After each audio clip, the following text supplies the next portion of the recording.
Good morning, students. Let's continue our chapter 1 from supplementary reading, The Lost Child by Mulkraj Anand. Students, today I want to have a look at the board. One side you have the meanings. You are familiar with the meanings as we write it every day. But you do not know what is the meaning of idioms and phrases. Today, I have given you the other side instead of questions, idioms and phrases. Brimming over, meaning to be full of. I have given you yesterday what is the meaning of it. But there are almost 6 idioms which I have given you, and I want you to make sentences by using these idioms and phrases. For example, to lag behind. And if I tell you to make the sentence with this phrase, how will you make? You will be saying, my friend Suresh always lags behind in studies. Meaning, he remains behind. And so, by using these 6 sentences, 6 phrases, you are going to make the sentences. Let's go back to our chapter 1. Yesterday we saw about the little child, the little boy, who is gone for the fair with his parents, and how he is being attracted, how he is being fascinated by the different things displayed over there in the fair. He feels like buying certain things, but he knows that his father, who is like a tyrant, whose ways are very tyrant, very cruel, will not allow him to buy what he wants. And after that we also saw how he goes behind the dragonflies. Now, come to the next paragraph. He ran towards his parents. From there we will begin. Yesterday we saw till footpath. So let's continue. He ran towards his parents gaily and walked abreast of them for a while, being, however, soon left behind, attracted by the little insects and worms along the footpath that were steaming out from their hiding places to enjoy the sunshine. Now, students, what is the meaning of abreast? I have written already in your meanings.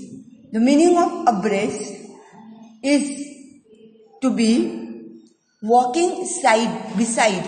To walk abreast means to walk beside. And so, students here, he ran towards his parents gaily, that is joyfully, happily, and walked abreast next to or side by side of his parents. Soon he was left behind. Why he was left behind? Because he was attracted by the little insects and the worms along the footpath that were teeming out. Now, student, what is the meaning of teeming out? Teeming out meaning present in a large number, or teeming out means to pour out in a large number. So, what happened to him? He was left behind because he was looking, he was watching at the footpath where the little insects were there. And from how they were, what were they doing? The little insects, what were they doing? That were teeming out from their hiding places to enjoy the sunshine. They were coming out to enjoy what? To enjoy the sunshine. Then, there we see how the boy has been attracted now by these little insects and the worms. Again the mother calls. Come child, come. His parents call from the shade of a grove where they had seated themselves on the edge of a well. He ran towards them. Now, underline this word, grove. What is the meaning of grove? Grove is a plantation. Grove is a plantation, a thick plantation. So what happens is that the parents are calling him from where? From the shade of a grove where they had seated themselves on the edge of a well. Underline that. Where the parents were sitting? On the edge of a well. But where the well was? So you will have to write the answer. Parents called him from the shade of the grove where they had seated themselves. Now, then he ran towards them. He goes towards his parents. A shower of young flowers fell upon the child as he entered the grove, and forgetting his parents, he began to gather the raining petals in his hands. But lo, he heard the cooing of doves and ran towards his parents shouting, "The dove, the dove." The raining petals dropped from his forgotten hands. Now, see students, a shower of young flowers fell upon the child as he entered the grove. As he was going towards his parents, what happened? Since it was a plantation, there were so many trees, so small flowers were falling in his hand. And so, how does it compare? It says like a petals. Petals of what? Of rain. Then, what happens is that he was gathering them in his hand, collecting in his hands. But all of a sudden, he also hears cooing of doves. There were doves and they were making noise. They were cooing. And so therefore, he shouts, he calls out happily to his parents saying that the dove, he exclaims. He says the dove. The raining petals drop from his forgotten hands. He forgot about the petals of the flowers. Then, once again you see mother calling him, parents calling him. See students, now and again the parents have been calling him. Why? Because the child is being attracted, getting fascinated by the beauty of the nature. And you get to see, now right now, earlier we had seen about the golden mustard fields. Now we are seeing about the showers of petals as well as the doves. We also saw the dragonflies and the different worms and the insects. So say students, along with the beauty of the fair, you also get to see the natural beauty which is being showered to us by the nature. Then, "Come child, come," they called to the child, who had now gone running in a wild capers round the banyan tree, and gathering him up, they took the narrow, winding footpath which led to the fair through the mustard fields. Once again, the mentioning of the mustard fields. Now, once again the parents are calling him. They call the child who had now gone running in wild capers round the banyan tree. Now, see students, what is the meaning of the capers over here? The child was jumping. Capers means over jumps. And so, a short jump, he had gone round the banyan tree behind there. And what was he doing? Gathering him up, they took the narrow winding, they called the child, and they took the winding footpath which led to the fair through the mustard fields. So to go again, once again to the fair, they have to go by the mustard fields. And so they are going by it. Come to the next page. See now, as they neared the village, the child could see many other footpaths full of thorns converging to the whirlpool of the fair, and felt at once repelled and fascinated by the confusion of the world he was entering. So see, now the feelings of the child have been mentioned over here. What are the feelings? What is happening to him? Look there now. Pay attention. As they neared the village, the child could see many other footpaths full of throngs. What is the meaning of throngs, students? The crowds. So many people were there. You know that normally what type of atmosphere you get to see in the fair?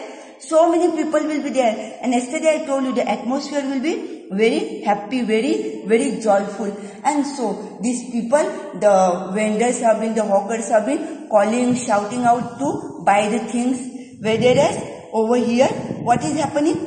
So many people gathered over, crowded over there and converging, meeting. Converging, meaning of converging is meeting to the whirlpool of the fair, where the whirlpool was, and felt at once repelled. What is the meaning of repelled, students?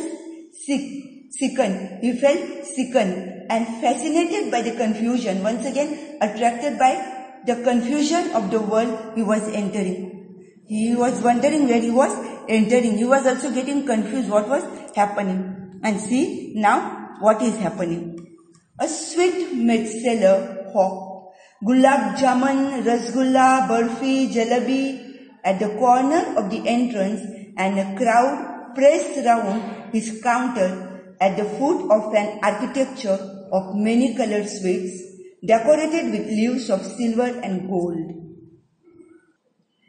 where the child had entered into, what does he see? A sweetmeat. What is he doing? Sweetmeat. He is calling out, saying the names of the things that he has. That is gulab jamun, rasgulla, barfi and jalebi. Okay? And so many people were around that particular seller. And what is that? How is it decorated? It was decorated with leaves of silver and gold. And there were many other colored sweets.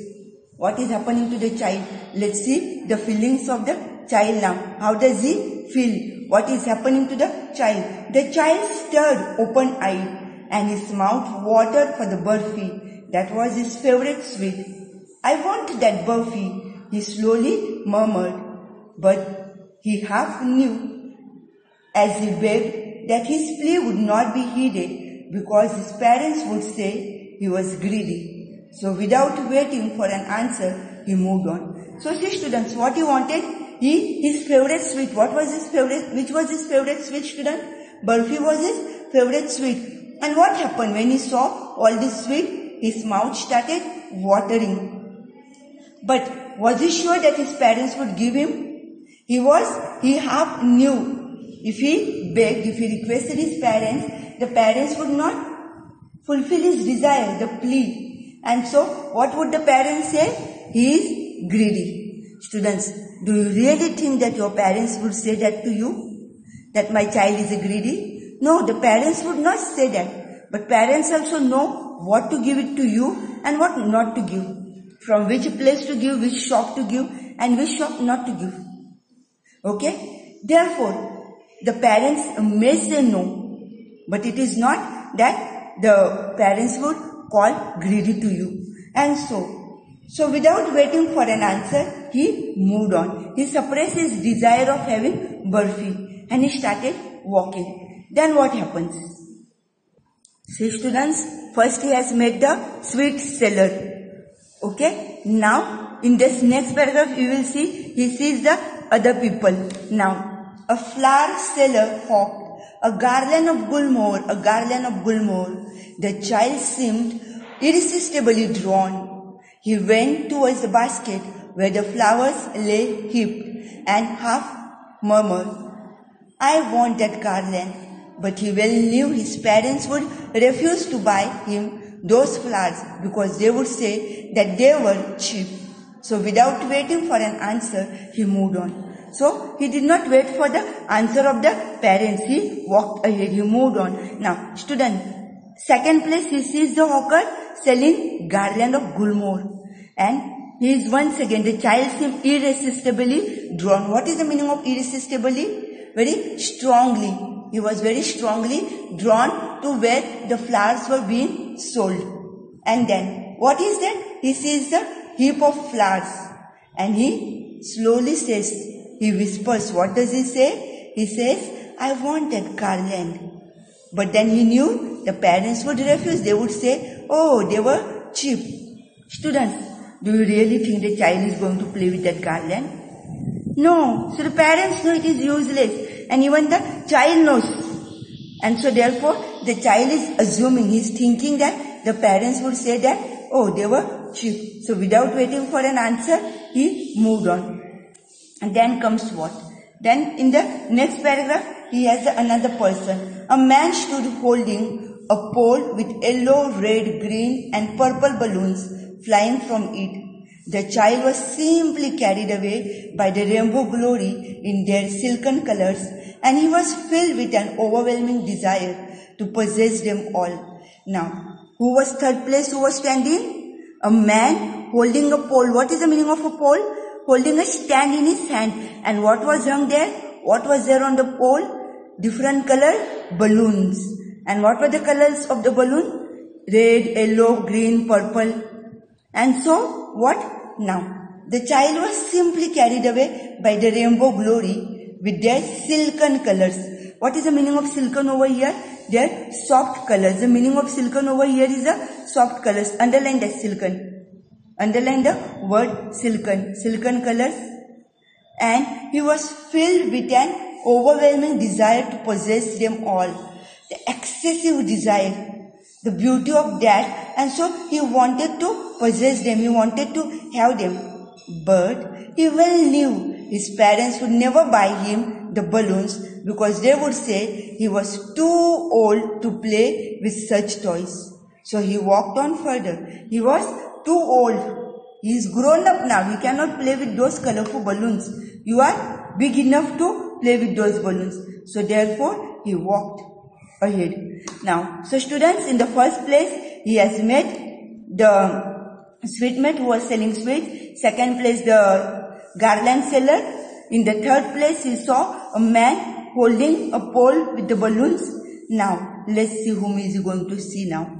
A snake charmer, okay? A snake charmer stood playing a flute to a snake which coiled itself in a basket, its head raised in a graceful bend like the neck of a swan, while the music stole into its invisible ears like the gentle rippling of an invisible waterfall. Now, look here. Now, he is meeting the snake charmer. And what is the snake charmer doing? The snake charmer is playing a flute to the snake. And what is the position of the snake?